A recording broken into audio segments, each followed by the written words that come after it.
जब आप किसी पेट्रोल पंप या रिटेल शॉप पर जाते होंगे तो पेट्रोल और डीजल के लिए एक मोटी रकम अदा करते होंगे।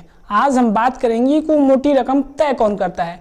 क्या उस रकम को सरकार तय करती है या फिर वो इस बात पर निर्भर करता है कि अंतर्राष्ट्रीय बाजार में कच्चे तेल यानी क्रूड ऑयल की क्या कीमत चल रही है और कितने रुपए प्रति बैरल चल रहा है।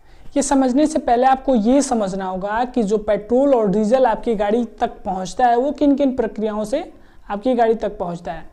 तो आप में से सभी लोग जानते होंगे कि जो भारत में पेट्रोल और डीजल यूज किया जाता है उसमें से 90% हिस्सा विदेश से आयात किया जाता है। तो सबसे पहले उसे तेल के कुओं से निकालकर बंदरगाह के माध्यम से यानी समुद्र के रास्ते से हमारे देश में लाया जाता है, जिसके बाद उसे प्राइवेट कंपनियों में भेजकर रिफाइन किया जाता है और वो आपके राज्य में आपकी नज़दीकी पेट्रोल पंप पर या रिटेल शॉप पर आती है, जिसके बाद आप उसे यूज़ करते हैं। तो आइए अब ये समझते हैं कि आखिर डीजल और पेट्रोल के दाम तय कैसे होते हैं। तो डीजल और पेट्रोल के दाम किसी एक कारक पर निर्भर नहीं करता, जबकि कई कारक मिलकर इसके दाम को तय करते हैं। जैसे कि अंतर्राष्ट्रीय बाजार में क्रूड ऑयल यानी कच्चे तेल की कीमत क्या है, वो कितने रुपए प्रति बैरल बिक रहा है। उसके बाद जब ये कच्चा तेल बंदरगाह पर आता है तो सरकार द्वारा इस पर आयात कर और एक्साइज ड्यूटी लगाई जाती है, जिसके बाद ये प्राइवेट कंपनियों में रिफाइनिंग के लिए भेजा जाता है, जिसका अलग खर्च होता है। उसके बाद ट्रांसपोर्ट का खर्च होता है इस पर। इसके बाद ये राज्य सरकार के क्षेत्र में पहुंचता है तो राज्य सरकार इस पर VAT यानी वैल्यूएबल एडेड टैक्स लगाती है और इसके बाद ये आपके नज़दीकी पेट्रोल पंप या रिटेलर शॉप के पास पहुंचती है, जिसके बाद आप इसे यूज़ करते हैं। ऐसा पहले से ही नहीं था। सरकार पहले खुद ये बताती थी कि पेट्रोल और डीजल किस कीमत पर बेचे जाएंगे, लेकिन 2010 में मनमोहन सिंह जी की सरकार ने पेट्रोल को डीरेगुलेट कर दिया। डीरेगुलेट यानी प्राइवेट कंपनियों से ये कह दिया कि अब आप तय करेंगे पेट्रोल और डीजल पेट्रोल किस कीमत पर बेची जाएंगी। और 2015 में मोदी जी की सरकार ने डीजल को भी डीरेगुलेट कर दिया।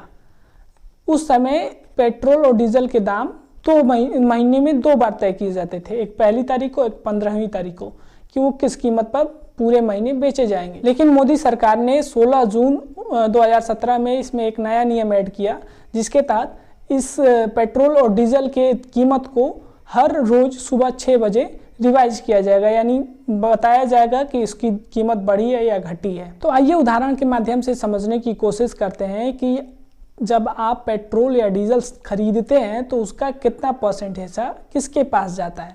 तो मान लीजिए कि आप 100 रुपये का पेट्रोल खरीदते हैं तो लगभग उसका 64% हिस्सा सरकार के पास जाता है, जिसमें से 40% अकेले केंद्र सरकार के पास एक्साइज ड्यूटी के रूप में जाता है और 24% हिस्सा राज्य सरकार के पास VAT यानी वैल्यूएबल एडेड टैक्स के रूप में जाता है और बाकी बचा हिस्सा 50 पैसा पर लीटर परिवहन यानी कि ट्रांसपोर्ट में खर्च होता है।